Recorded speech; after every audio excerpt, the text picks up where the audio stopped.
AGT live 24/7 आप सब देख रहे हैं एजीटी लाइव 24/7 এই হচ্ছে AGT live 24/7 This is AGT Live 24/7 আমরা জনগণের স্বতঃস্ফূর্ততার উপর ভরসা রেখেছিলাম এবং পরিবহন ক্ষেত্রে আমরা ধর্মঘটের আহ্বান জানিয়েছিলাম।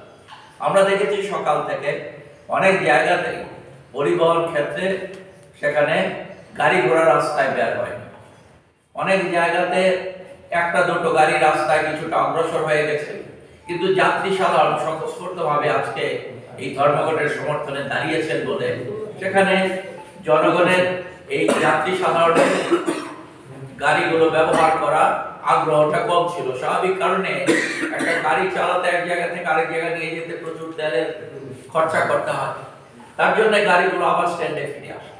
পরবর্তী সময়ে সকাল থেকে যখন গাড়ি ঘোড়া কম চলছিল রাস্তায়, আমরা দেখলাম যে এখানে বিএমএস বা বিবেকানন্দ বিচার মঞ্চের তারা বিভিন্নভাবে এই যারা গাড়ি গত বেশ কয়েকদিন ধরেই স্ট্যান্ডগুলোতে হুমকি ধমকি দেওয়া হচ্ছিল, তাদের উপর চাপ সৃষ্টি করা হয়েছে যে তোমরা যদি রাস্তায় না নামো তাহলে আগামী দিনে তোমাদের গাড়ি আমরা রাস্তায় চালাতে দেব না। এত সত্ত্বেও আপনারা যদি একটু মিলিয়ে দেখার চেষ্টা করেন তাহলে দেখবেন এত হুমকি এত ধমকির পরও অন্য দিনগুলোতে রাস্তায় যে যানবাহন আমরা লক্ষ্য করতাম সেই যানবাহন আজকে আমরা রাস্তায় দেখছি না। তার পাশাপাশি গ্রাম ত্রিপুরা তো এই ধর্মঘটের একটা ব্যাপক সারা পরিলক্ষিত হচ্ছে। মোটামুটি ভাবে এখন পর্যন্ত যা খবর আমাদের কাছে আসছে আমরা আপনাদের তুলে ধরার চেষ্টা করলাম। পরবর্তী সময় অন্যান্য আছেন ওনারা নিশ্চিতভাবে বিষয়গুলো বলছে আমার গাড়িতে একজন মাত্র প্যাসেঞ্জার এবং তাকে বুঝিয়ে টুঝিয়ে তারপর সেই গাড়ি রাস্তা থেকে ফিরে এসেছিল। তার তেলের টাকাটা কে দেবে? সে যে দূরপাল্লা গাড়িটা নিয়ে দূরে যাবে, তেলটা তো খরচ হবে, এই তেলের টাকা কে দেবে? এটা তো দেবে না সরকার, কাজেই সেখানে গাড়ি ফিরিয়ে নিয়ে এসছে। এই চলছে। তাহলে এই ধর্মঘটের একটা ব্যক্তি আমাদের যে বৈদিক সমর্থন মানসিকতা আমরা লক্ষ্য করছি, বৈদিক সমর্থন বলছিলেন সমর্থন তোমার পাঠক সবাই কিন্তু স্বতঃস্ফূর্ত হয়ে বসেছিল, গাড়ি ঘোড়া কম ছিল। এই অবস্থা চালু করেছে, সবটা মিলিয়ে এই আজকের এই ধর্মঘট এবং ধর্মঘটে আমরা ভাববো যে মোদী সরকার একটা শিক্ষা নিই, কিন্তু বিজেপি সরকার সেই শিক্ষা নেবে কিনা যথেষ্ট সন্দেহ আছে। কারণ তারা কৃষকদের উপর যেভাবে নির্যাতন শুরু করেছে এবং এই নির্যাতন এখনো অব্যাহত আছে, আলোচনা বসে না, কথা বলতে চায় না এবং শ্রম সম্মেলন করে না। প্রতি বর্ষ দেশের সব শ্রমমন্ত্রী ইন্ডাস্ট্রিয়ালিস্ট এবং সমস্ত শ্রমিক প্রতিনিধিদের নিয়ে একটা মিটিং হতো, প্রাইম মিনিস্টারও থাকতেন। আমি নিজেও শ্রমমন্ত্রী ছিলাম এক সময়, এই ধরনের মিটিংয়ে অংশ নিয়েছিলাম দিল্লিতে। এখান থেকে ফরওয়ার্ড করা হতো কিছু যেগুলি মানে সবাই আলোচনা করে ঠিক করতে সরকারকে কাজ দিত। এখন এগুলো উঠেই গেছে, নরেন্দ্র মোদী সরকার ক্ষমতা আসার পর এখন সব উঠে গেছে, কিচ্ছু নেই এই অবস্থা। এবং কাজের ঘন্টা সিরিয়াস আগে নিয়েছে, কাজের ঘন্টা একটা লোক 17-18 ঘন্টা কাজ করতে পারে, অসম্ভব। 12 ঘন্টা আইন করে দিচ্ছে কয়েকটা রাজ্যে বিধানসভা বিল এনে 12 ঘন্টার আইন পাস করিয়ে দিচ্ছে। এমনি বেকাররা কাজ পায় না। তাহলে একটা লোক যদি 12 ঘন্টা কাজ করতে, বেকারদের তো কাজ পাওয়ার সম্ভাবনা আরো কমবে, বেকার সমস্যার তীব্রতা আরো বাড়বে। আর মুনাফা কার হবে? মালিককে মুনাফা 4 ঘন্টা তাকে বেশি কাজ করাবে, মজুরি দেবে না, লাভ হবে। এবং এই সুবিধাগুলো পাইয়ে দিচ্ছে শিল্পপতিতে, তাদের নির্দেশই কেন্দ্রীয় সরকার চলছে।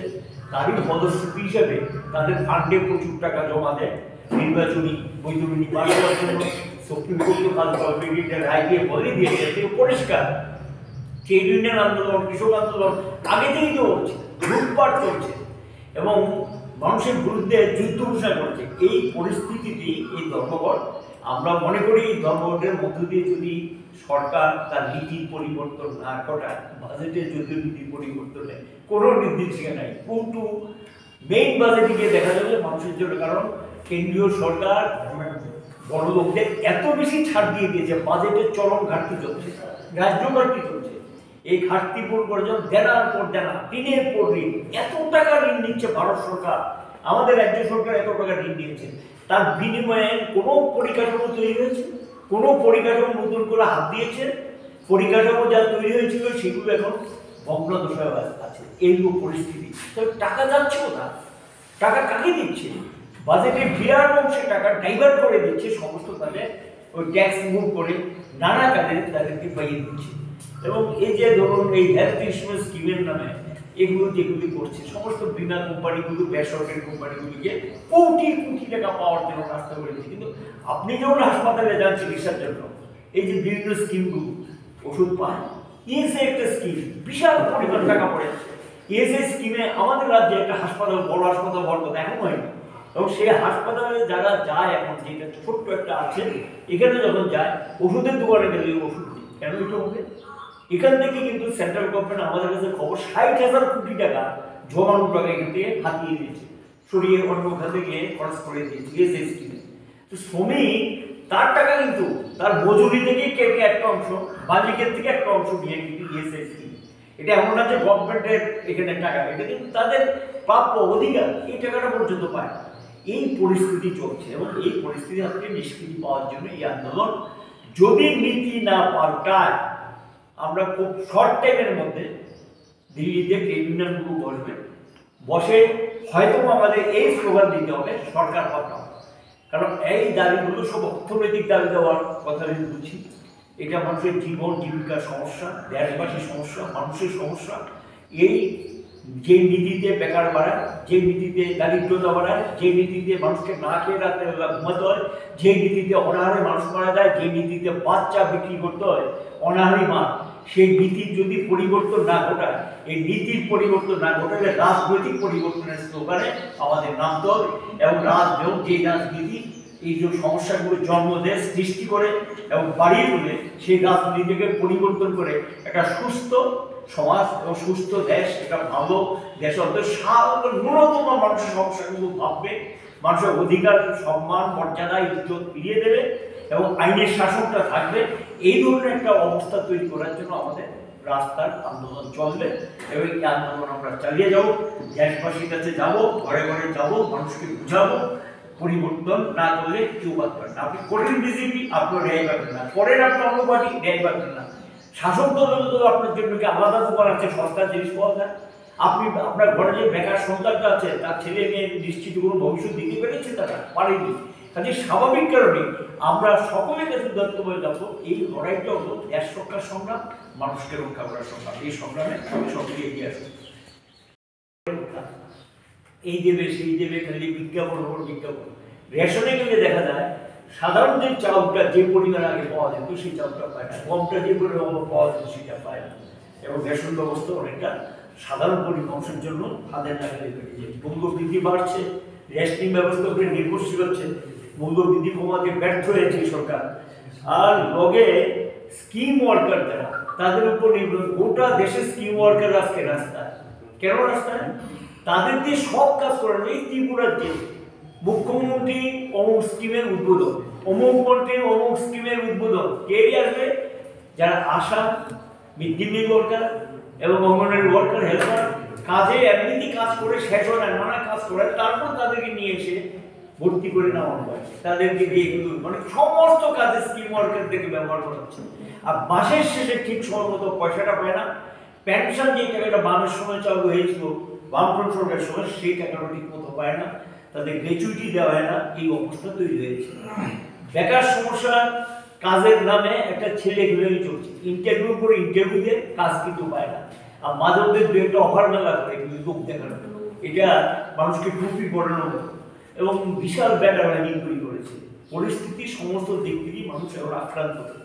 বিদ্যুৎ ক্ষেত্র এখন তো ওই অ্যাডমিনিস্ট্রেটিভ অর্ডার, বিদ্যুৎ আইনটা পাস করাতে ফেল করেছে, কৃষক আন্দোলন, শ্রমিক আন্দোলন, ইঞ্জিনিয়ারদের আন্দোলন। এবং এরপর এখন গিয়ে করছে কি প্রশাসনিক নির্দেশ দিয়ে লাগু করতে শুরু করছে। প্রশাসনিক নির্দেশ দিয়ে স্মার্ট মিটার বুঝিয়ে দিচ্ছে, প্রশাসনিক নির্দেশ দিয়ে সমস্ত কিছু হ্যান্ড ওভার করতে শুরু করেছে। এই যে অবস্থাটা বিদ্যুৎ ক্ষেত্রে, এটা তো সাধারণ সংস্থা খুব নাগালের বাইরে চলে যাবে, সাধারণ মানুষ বিদ্যুৎ পাবে না, ব্যবহার করতে পারবে না এবং সে অর্থ তার থাকবে না। 26,000 টাকা ওয়েজ, বহু আগে 18,000 টাকা ওয়েজ, সেখানে 18,000 টাকা ওয়েজ অলরেডি ডিক্লেয়ার করেছে। কে করেছে? Supreme court. গোটা দেশে লাগু করবে। কেরালাতে তারা সর্বনিম্ন মজুরি করেছে 600 টাকা পার ডে। তাহলে ভারতবর্ষ রাজ্যে কেন হবে না? আমরা বলছি 26,000 টাকা দিতে হবে সারা দেশে। ওয়েজ কমিয়ে দিচ্ছে গোটা দেশে। সমস্ত ক্ষেত্রে দেখা যায় এই সমস্ত অস্থায়ী কর্মীদেরকে কাজে লাগিয়ে এই সমস্ত আউটসোর্সিং এর নামে ওয়েজ কমিয়ে দিচ্ছে 6,000 7,000 টাকা এক্সপ্লয়েট করছে, এক্সপ্লয়েট পুরোপুরি টাকা বিল করে নিচ্ছে বোর্ড। এই ওএনজিসিতে কি চলছে? ওএনজিসিতে একটা ড্রাইভার এগেইনস্টে বিল করে নিয়ে আসে 21,000 22,000 টাকা বিল করে নিয়ে আসে, আর সে শ্রমিককে মজুরি দিচ্ছে মাত্র 10,000 11,000 টাকা। ব্যাংকে তার নামে যাচ্ছে 22,000 21,000 22,000 টাকা ব্যাংকে ঢুকছে তার নামে, এবং সে যে ঠিকাদারের কাজ করে সেই ঠিকাদারকে সে বাকি টাকাটা ব্যাংক থেকে তুলে ঠিকাদারকে দিয়ে দিতে হচ্ছে। এর দালালির টাকা এবং মাস্তানির টাকা এই আমাদের ওএনজিসিতে চলছে ড্রাইভারদের উপর। এই যে নির্যাতনগুলো চলছে সারা দেশে শ্রমিকদের উপরে, সেখানে গিয়ে তোলাবাজি গোটা দেশে চলছে, এবং এই তোলাবাজিতে শ্রমিকরা এমনিতে ওয়েস্ট হয়ে গেছে, তারপরে তারা গিয়ে আক্রান্ত পাওয়ার সেক্টরে দি কান্ট্রি সারা দেশে তারা ইমার্জেন্সি সার্ভিস যাতে বন্ধ না হয় বুকে বেস নিয়ে ধর্মটা অংশ নিয়েছে। রেল গোটা দেশে বিভিন্ন জায়গাতে চলাচল স্তব্ধ হয়ে গেছে। পরিবহন যেটা সড়ক পরিবহন ওইটাও প্রায় বিভিন্ন জায়গাতে স্তব্ধ হয়ে গেছে। এবং আরো যেটা লক্ষ্য করা গেছে স্টিল ইন্ডাস্ট্রিজ অফ ভাইজাগ এবার টোটালি স্টপ, জনজীবন সবই বিপর্যস্ত হয়ে গেছে। কোল পুরোপুরি বন্ধ, কয়লা ক্ষেত্র পুরোপুরি বন্ধ। এগুলো আমি জাস্ট খালি বড় শিল্পগুলোর কথা বললাম। বিএসএনএল টোটালি ক্লোজড, বন্ধ। ওয়েল সেক্টর তৈল ক্ষেত্র, যেটা তৈল ক্ষেত্রে ধর্মঘটের ব্যাপক প্রভাব পড়েছে গোটা দেশে। শিল্পের কথা আমি বলছি এরকম, এটা সংগঠিত ক্ষেত্র, আর অসংগঠিত ক্ষেত্রে সর্বত্রই একটা ধর্মঘটের ব্যাপকতা লক্ষ্য করা গেছে। আমাদের রাজ্য সম্পর্কে শঙ্কর দত্ত আপনাদের সামনে বলেছে, ভয় ভীতি উপেক্ষা করে এ রাজ্য ধর্মঘটে ভালো অংশে মানুষ সমর্থন করেছে, রাম ধর্মঘট চলছে। সবটা মিলিয়ে আমরা ট্রেড ইউনিয়নগুলোর পক্ষ থেকে আমাদের রাজ্যে যারা ধর্মঘটকে সফল করে তোলার জন্য এগিয়ে এসেছেন, সমর্থন জানিয়েছেন, সাহসিকতা পরিচয় দিয়েছেন, এমনকি শিক্ষক কর্মচারী যারা, তারাও কিন্তু একটা ভালো অংশ আজকে পুরস্কারদেরকে যায়নি। এবং এরা যারা ধর্মঘটে সামিল হয়েছে বিভিন্ন সেক্টরে ক্ষেত্রে, এবং এদের প্রতি আমরা অভিনন্দন এবং সঙ্গে ভয়ভীতি উপেক্ষা করে যেভাবে সামনের দিকে এগিয়ে এসছে তার জন্য কৃতজ্ঞতা প্রকাশ করছি। যে না, সত্যি যে সরকারের এই সমস্ত হুমকি ধমকি নানা বিষয় থাকে, এগুলিকে উপেক্ষা করে তারা এগিয়ে এসেছে। সঙ্গে দেশবাসীকেও যারা এই ধর্মঘটে সামিল হয়েছেন সকলকে আমরা রাজ্যের ট্রেড ইউনিয়নগুলোর পক্ষ থেকে অভিনন্দিত করছি। পরিস্থিতিকে খুব ঘোরালো করে ফেলেছে। অনেকে ধারণা হতে পারে পার্লামেন্ট ইলেকশন, আরে পার্লামেন্ট ইলেকশনের সময় ট্রেড ইউনিয়ন মুভমেন্ট যুক্ত না। পার্লামেন্ট ইলেকশনটা সামনে আসছে, আন্দোলনটা নতুন না, ব্যাখ্যা করছিলেন একটু আগে। ব্যাখ্যা অনেকদিন যত আন্দোলনটা চলছে তারই ধারাবাহিক হিসেবে আজকে কি এটা হয়েছে। আমরা এখানে বলবো যে কি শুরু হয়েছে, স্কিমের পর স্কিম ঘোষণা দিচ্ছে। ইলেকশনটাকে সামনে রেখে এগুলো করে দিদি, খালি একটার পর একটা স্কিম। এবং আমাদের রাজ্যে আমি দেখলাম গত কয়েকদিন ধরে দেখবেন পত্রিকাতে কত রকম স্কিম, এবং এগুলি কি আসলে কি মানুষ পাবে, এগুলি কি কার্যকরী হবে? এগুলি অনেকটা এগুলি ইন্স্যুরেন্স কোম্পানিকে পাইয়ে দেওয়ার জন্য, ইন্স্যুরেন্স কোম্পানিকে টাই আপ করে প্রিমিয়াম পাইয়ে দেওয়ার জন্য এই সমস্ত স্কিম টিমগুলো বলছে। আমরা দেখেছি, আমার অভিজ্ঞতা আছে তো, এটি তো হচ্ছে তো। এবং এর সঙ্গে দেখছি আমরা পেনশন নিয়ে একটা ছেলেখেলামি চলছে। এখানে রাজ্যে এখনো যেমন এডিসিতে যারা গিয়েছে তারা পেনশন পাচ্ছে না, ওই যে তাদের এই পেনশনের টাকা সেখানে পাচ্ছে না শিক্ষক কর্মচারীরা, আর বলছে টাকার কোনো অভাব নেই, কিন্তু পেনশনের টাকা পায় না, গ্র্যাচুইটি টাকা পর্যন্ত পায় না। শিক্ষক কর্মচারীরা যারা রিটায়ারমেন্ট করবো গ্র্যাচুইটি টাকা পাওয়া উচিত, তারা গ্র্যাচুইটি টাকা পর্যন্ত পায় না। এবং ওই পেনশন স্কিম বিভিন্ন রাজ্যে চালু হয়েছে। আমাদের রাজ্যে জোর করে ন্যাশনাল যেটা পেনশন স্কিম, যেটা নিউ স্কিমটা যেটা, সেই স্কিমটা আমাদের রাজ্যে ছিল না, একটা বামফ্রন্ট সরকার ছিল না। 2018 জুলাই মাস থেকে আমাদের রাজ্যে এটা লাগু করে দিয়েছে। এটা বিরোধিতা আমরা করছি, এখনো করছি, দাঁড়িয়ে আমরা এগুলো বলছি। যে সকল সাংবাদিক বন্ধু আছেন, আপনাদের সকলকে আমরা সমস্ত কেন্দ্রীয় ট্রেড ইউনিয়নগুলোর পক্ষ থেকে শুভেচ্ছা জানাচ্ছি। আমাদের এই সাংবাদিক সম্মেলনে আজকে এখানে এআইটিউসির পক্ষে উপস্থিত রঘুনাথ সরকার, তিনি কিউসিসি নেতা, চেনেন ওনাকে সবাই, আমাদের মানিক দেশিয়াই সভাপতি সবাই চেনেন, শঙ্কর। তো আজকে আমরা যে উদ্দেশ্যে আপনাদের আমন্ত্রণ জানিয়ে হচ্ছে যে গত 24শে আগস্ট ভারতবর্ষের রাজধানী দিল্লিতে তালকাটোরা স্টেডিয়ামে ভারতবর্ষের সমস্ত কেন্দ্রীয় ট্রেড ইউনিয়নগুলো, শিক্ষক, কর্মচারী, ব্যাংক, বিমা, তার সর্বভারতীয় ফেডারেশনগুলো, কয়লা, ইস্পাত, বন্দর, সে সমস্ত শ্রমিক কর্মচারীদের সর্বভারতীয় ফেডারেশন সমূহ এবং কৃষকদের 500-র উপর সংগঠন, খ্যাত মজুরদের, তারা যৌথভাবে সংযুক্ত কিষাণ মোর্চা গঠন করেছিলেন। এই শ্রমিক এবং কৃষক খ্যাত মজুরদের যৌথ কনভেনশন তালকাটোরা স্টেডিয়ামে গত 24শে আগস্ট 2023 সালে হয়েছিল। সেই কনভেনশন থেকে মোদী সরকারের দেশের জনগণের স্বার্থ বিরোধী, বিশেষ করে শ্রমিক এবং কৃষক যারা ভারতবর্ষের উৎপাদনের সাথে সম্পূর্ণভাবে যুক্ত, যাদের উৎপাদনের উপর ভারতবর্ষের মানুষের জীবন অতিবাহিত করার বিষয়টা যুক্ত আছে, তাদের উপর মোদী সরকারের যে আক্রমণ, তার পাশাপাশি আমাদের দেশের যুবকদের, ছাত্রদের উপর, দেশের সাধারণ যারা তফসিলি অংশের মানুষ, তফসিলি উপজাতি অংশের মানুষ, অনগ্রসর সম্প্রদায়ের মানুষ এবং বিশেষ করে সংখ্যালঘু অংশের মানুষ যারা ধর্মীয় সংখ্যালঘু, তাদের উপর মোদী সরকারের ক্রমাগত আক্রমণ, এরই প্রতিবাদে 22টি সুনির্দিষ্ট দাবিকে চিহ্নিত করে যে কনভেনশন হয়েছিল তালকাটোরা স্টেডিয়ামে, সেই কনভেনশনের হাত ধরে আওয়াজ উঠেছিল যে 26, 27, 28 নভেম্বর ভারতবর্ষের প্রতিটি রাজ্যে রাজ্যপালদের ভবন ঘেরাও করা হবে এই দাবির ভিত্তিতে। এই দাবি মানার জন্যে চাপ দেওয়া হবে, চাপ সৃষ্টি করা হবে। আপনারা দেখেছেন 26, 27, 28 সারা ভারতবর্ষে প্রতিবাদ সংগঠিত হয়েছে এবং তার পরবর্তী সময় আমাদের দেশের ট্রেড ইউনিয়নগুলো তারা আহ্বান রাখেন যে শিল্প ক্ষেত্রে ধর্মঘট, শিল্পে,